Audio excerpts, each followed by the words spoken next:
For me, the looks of this, no, it doesn't grab me. Some owners of these will tell you that it's been the most reliable car they've ever had, but some ownership experiences are the worst and they have had just about every problem you can have. No other ute in this price point offers anything like this. When these are brand new, they're often regarded as offering some of the best value for money in this segment. So when they're used, buying one just should be a no-brainer, right? Well, not necessarily. Unfortunately, not all is what it seems, but we're going to explain all that because we're about to show you what goes wrong with these. We're going to show you what you need to watch out for, how they're aging, what they're like to drive and live with, and at the end of this, we're going to tell you if we think you should buy one or not. But first of all, let's dig into all of the critical need-to-know stuff. Firstly, depending on where you're watching this from, you might know this as the Mitsubishi L200 or the Strata, while here in Australia, it's the Mitsubishi Triton. And this, the 2018 to 2024 MR generation, was ostensibly a heavily facelifted and updated version of the previous MQ Triton, a car we have done a full review on, and the link for that is down below. Even though the MR is technically an update, Mitsubishi left the engine pretty much unchanged. The vast majority on the used market will feature the same 2.4 litre turbo diesel, sending power to all four wheels via a, well, new for the MR, 6-speed automatic, while the most popular body style has been the dual cab pickup. However, if that configuration doesn't tickle your fancy, don't stress, because pretty much like every other vehicle in this segment, the options are seemingly endless. For example, lower trim spec models are available with a 2.4 litre petrol engine. Depending on the model, power can be sent purely to just the rear wheels as well as all four. However, even this can be done on a traditional part-time basis on the lower spec models, or constantly when fitted with Mitsubishi's excellent Super Select 2 system as featured in the higher trim spec variants. In terms of transmissions, most on the used market will be autos, although there are some manuals out there. A single and club cab join the dual cab for accommodation duties, while pickup or cab chassis look after the loading requirements.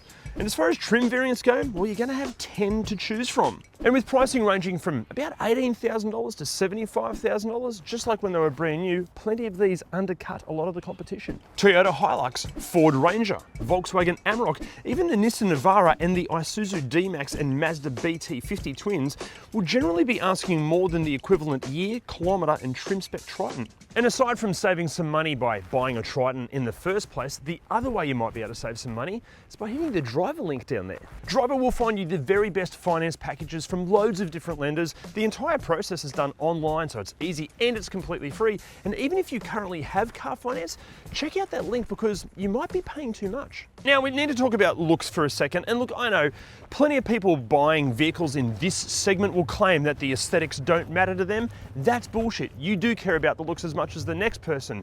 For me, the looks of this, no. Doesn't grab me. Look, don't get me wrong, with a few tasty accessories it can seriously look the business. Also, this is a massive improvement over the blobby mess that was the previous generation Triton. But my issue is, they've added all these sharp angles to do the whole new Mitsubishi design language here, but because it is ostensibly an update, they had to leave a bunch of curves in other places. For example, it's all straight lines and angry and angular at the front, but then this is curvy onto the roof, a pillar to the roof, that's a curve, and then this has got a bit of a curve to it as well. So it feels like you're trying to squish two design languages together, and that never works. And speaking of things that don't work, what commonly goes wrong with the exterior? Here we go. Firstly, according to the owners, apparently the headlights do an absolutely crap job at lighting the road ahead. Next up, the window washers. They're about as effective as a dodgy motel shower. Next up, quite a few owners have had problems with the paint. Either it's really inconsistent out of the factory or it just scratches really easily. That's not great for something that's supposed to go off-road. Now, the Triton has formed a bit of a reputation for bending or even breaking chassis, and you can sort of understand where this comes from because so much of the tub is hanging out over the rear wheels. However, this is only going to be a problem if you load it up incorrectly or just completely ignore any of the advised weight limits. If you have a problem with one of these bending chassis rails, I'm sorry, but that's you being a dickhead and expecting it to handle your abuse. And the same can be said for the front of the car. If you bolt on some giant bull bar with a winch, well, you're going to have to upgrade the suspension and probably the brakes. Actually, just on the topic of accessories, we read a whole bunch of horror stories regarding bar work being fitted incorrectly, anything with electricity running to it, the cabling done really poorly, even some of the mods and accessories damaging the Triton in the first place. So look, if you're buying one of these and it has accessories fitted to it, please make sure they're quality items. Have they been fitted professionally, and do they work? Also, you need to find out as much about the vehicle's history as you possibly can. Climb underneath and look for any signs of damage or abuse or dodgy repair work, and make sure you get yourself a vehicle history check. That will tell you if there's any money owing on it, if it's ever been written off, or if it's stolen. And to get one of those checks, go to ReDriven.com or click the link down there. Another link down there will get you 15% off and free express shipping on something that's critical on these, especially if you're off-roading. It's a set of these bad boys, WiperTech wiper blades. These honestly are awesome. We do use them on all of our cars, and John, that has lent us this Triton, he's going to use them on his now too, because we're giving him a set as a thank you present. Okay, now the common complaints and faults inside, and the first big one is this completely shit infotainment system. Honestly, think of a complaint about infotainment systems and this thing is going to be guilty of it. We're talking Bluetooth and Apple CarPlay or Android Auto dropping out, terrible functionality. It can be near impossible to read the screen if the sun is hitting it directly. It can lock up or restart randomly, or both. Phone calls can be a total nightmare because the quality is just terrible. Even the reverse camera quality is just rubbish. In fact, many owners made the point that you need to budget for an aftermarket system because this thing's just shit. Also, apparently the glasses holder, it'll fail on all of these, but if you don't use it, it won't break. The auto lock features on the doors, it annoys plenty of owners, and apparently the dealerships won't disable them. The auto lock function, not the owners. Actually, just on the owners, so much of the information that we're presenting to you, especially about the common problems, it comes from the owners groups and forums, so a massive thank you to you guys. Also, if you're buying one of these or if you own one, please join an owners group, because honestly, the advice and knowledge they have, it's just priceless. Now, even though we did find a couple of complaints about some of the seat fabric tearing prematurely, one thing that most owners complimented was just how resilient these interiors are. Okay, some of the hard plastics in the high traffic areas, it can maybe crack or scratch pretty easily, but thanks to the interior being made pretty much of hard plastics, yeah, wear and tear is generally very, very good. As far as wear and tear in this particular example goes, and look, obviously every Triton, its wear and tear is going to vary from car to car, and granted, this has only just over 30,000 Ks on it, so it's pretty new, but the wear and tear, there basically is no wear and tear. The steering wheel is losing a little bit of its texture, but the leather on the seats all still feels really good. Leather on the seats. Overall, this interior, great. Even when you look at Tritons that have loads of kilometers on them, they wear pretty well. However, one thing that is up for debate is the seat comfort. Some people claim these are super uncomfortable seats to the point that there's such a lack of adjustability and lumbar support. Some owners have actually had the seats or the foam remolded to suit them. Personally, I think it's okay. They're not the best seats in the class by far. I find them relatively comfortable. Also, I remember sitting in these when they were brand new, and after 30,000 Ks, it does feel like the seat is a little squidgier and a little bit more supportive. In terms of the overall design, yeah, for me, it's okay. It's nothing flash. It doesn't feel anywhere near as premium as an Amarok or even a BT50, but it also doesn't feel too cheap and nasty. Interestingly, Mitsubishi called this color tan, but I tell you what, if your tan looks like that, you're either a Kardashian or you need to go and visit a doctor, or in that case, both. Now, as far as actually using this interior, as far as practicality goes, the glove box is big enough to hold a box of tissues. There's a spot perfectly sized for your phone just there in front of the center console. 2 cup holders, they're a decent size. They'll hold small pretentious coffees, the ones I drink, like a double ristretto. Little cubby bin here, okay size. It's got a little cutout as well, so you can put your power lead through there and not break it. Door bins, they're fine. Also a little spot to collect life's filth and dust and crap just there. And obviously the sunglasses holder, that will eventually break. And as I mentioned, using the infotainment system, that's going to drive you completely mad. But as far as what other features you get, this is where Mitsubishi kicks so many goals. It's in how many features you get for the money you spend. The base model GLX, look, it's going to come with vinyl floors, but even then, you still get Bluetooth cruise control, and it's one of the very few utes in this class that has both adjustment for telescope and tilt for the steering wheel. Also, with the base models, you get all of this and more. Oh, I should also mention, some of the base models, they miss out on Apple CarPlay and Android Auto, but chances are you're going to bin the infotainment system and replace it anyway, aren't you? Aren't you? However, move up through the range and you can expect things like dual zone climate control, multiple USB ports, front and rear parking sensors, bi-LED headlights, and so much more. Now the Extreme, it packs upgraded wheels, tyres and suspension, additional underbody protection, also an LED light bar, wider fender flares, a sports bar, and of course some special stickers. Now look, obviously we don't expect you to remember all of these features, let alone the list of everything that can go wrong with them, but to make referring to that stuff really easy, we've listed it all on our completely free Triton cheat sheet. seat. It's at ReDriven.com and there's a link down there as well. It's basically the ultimate used Triton buyer's guide. Now in the back seat, I'm exactly 15 centimeters taller than Marvel Comics character Triton. This is my driving position and it's okay. So my knees are rubbing up against the backs of the seats, but it feels like my feet are being forced back towards me, so I feel like I'm turning into a fetus again. Transmission tunnel isn't too large, so sitting in the middle isn't going to be too bad. But then, like where my eye line is, it's at almost the top of the roof or where the window meets the roof, so it just feels a bit claustrophobic. Seat comfort, not too bad. It's okay. Actually, fun fact, the Ford Ranger has 20 centimeters more in its wheelbase, and it's in this department that you can really feel that. That is way more spacious than this. Now, as far as features and practicality in the back seat, first of all, you get this interesting rear seat air conditioning system that sucks in air through here and then pumps it out through there, and it all looks very odd, but it works well enough. Plus you also get two USB ports here and a spot, I think this is supposed to be for your phone, but it's not convincing at all. A couple of map pockets back here, get a pull down armrest with two cup holders there. Yes, it has door bins. There is no way you can get to that door bin if you're actually sitting in the seat. No chance at all. And also a spot for more of life's filth and dust and crap and snot and fingernails and sleep, earwax, whatever you want down there. Lego, bits of food, disgusting. Also in the back seat, you've got a little bit of storage behind the back seats just there, just for shit. Now, as far as practicality in the tray goes, look, it's pretty much on par with the rest of the competition, but as I alluded to before, just be intelligent when you're loading excess weight in there. As long as you don't exceed the advised weight limits and load it like a complete dickhead, you should be pretty right. And the same can pretty much be said for towing, although towing isn't exactly its forte. I mean, sure, the tow rating is 3,100 kilos, but as we always say, towing something that's heavier than the tow vehicle itself, that's just asking for trouble. And remember, this is one of the lighter utes in this class. Actually, to give you an idea of how much lighter, a Ford Ranger is 230 kilograms heavier than this thing. Also, do your homework if you're towing, because you need to keep an eye on the Triton's axle limits. Plus, if you load it up with a bunch of accessories like bar work or a roof tray, something like that, what is all of that going to do to your GVM and your GCM? Now, on the topic of being sensible, let's talk about the safety features, although aren't there some complaints about these? Like heaps of modern cars these days, there are plenty of owners that are complaining about this, the incessant beeps and bongs.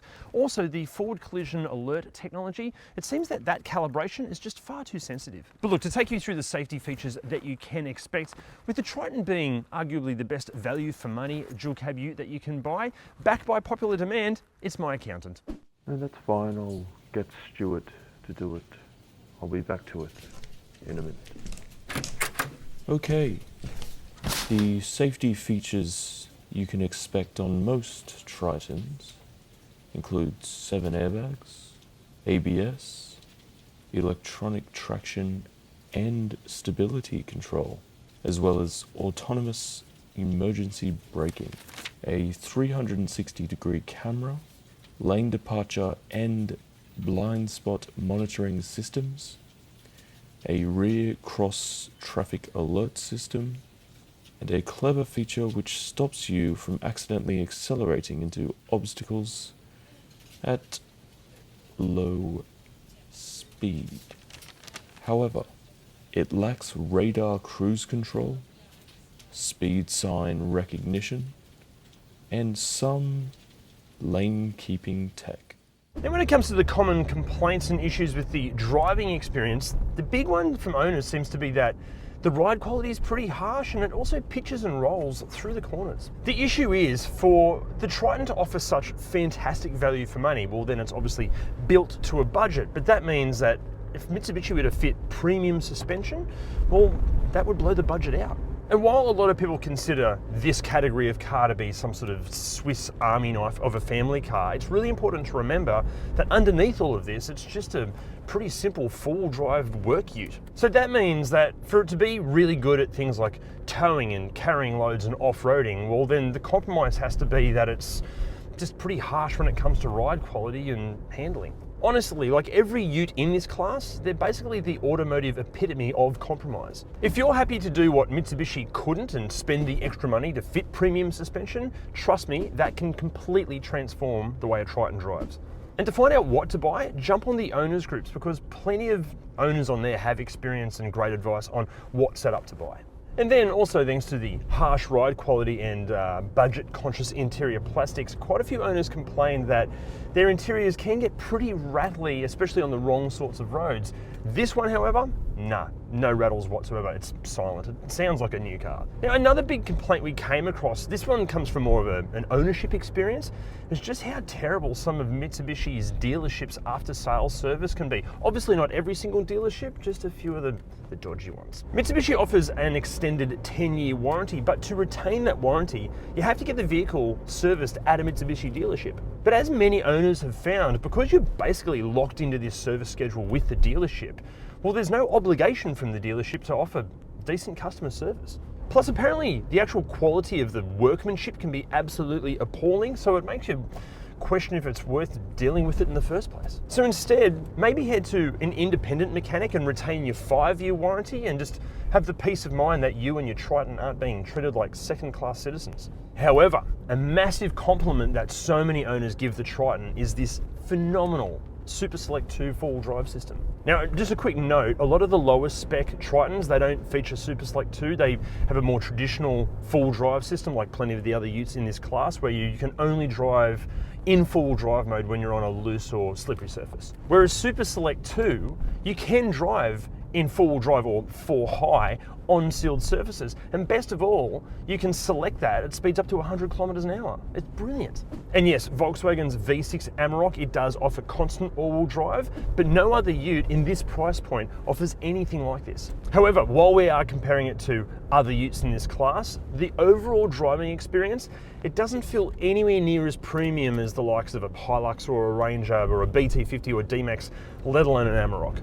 Basically, from a driving perspective, it feels like it's situated halfway between the really budget-conscious utes from, say, China and India and the more expensive models, which is exactly where the vehicle itself is actually priced. So that does make sense. What I mean is that it does feel almost light on its feet thanks to the lower curb weight, but it doesn't feel cheap and nasty at all like some of the other ones. But at the same time, it certainly doesn't feel premium. And the same can be said for the engine. Like, yeah, it is wanting for power and it's certainly not the most refined unit out there. And I tell you what, a throttle controller certainly wouldn't go astray, but hey, at least it's reliable. Or is it? Look, I'm sorry, but I can't answer that question because I'm not a qualified mechanic, but you know who is? It's Jim. Look, I'm just going to jump straight into the valve clearance conversation with these things. It's due every 60,000 Ks, and if done right, by that I mean new injector seals and new valve cover gasket, it can be time consuming and a little bit expensive. Now, some people claim all you need to do is just do an audible check, and that is you just listen for noisy tappets. But I disagree with that because what can happen over time is the valve can pocket into the head and the valve clearance actually becomes tight, not loose, and that doesn't make any noise at all. And if a valve is tight in the head, especially an exhaust valve, you can get a burnt valve, and you absolutely must check the valve clearances. Now, if you're on a budget and you can't afford to do it every 60,000 Ks, you could probably stretch it out to 100,000 Ks, to be fair. But the reality is you just simply must do it at some point. Look, one of the most common problems you're going to see with these is the intercooler pipe splits. Sometimes it splits and you can hear a boost leak, and other times it's less obvious. And just be careful if that is the case if you don't hear it, because that can cause a whole bunch of DPF issues. I've seen guys chase DPF problems for days and it turns out to be a split intercooler pipe. So just check that. The good news is it is just a really cheap fix, and there are plenty of aftermarket hoses available too, which are much stronger. Look, speaking of boost leaks, these also have a problem with the intercooler O-rings. They can just chronically leak all the time. There is a revised O-ring you can get for it, which some people have had success with. A lot of people just ditch the factory intercooler and put something aftermarket on there, which typically sorts the problem out.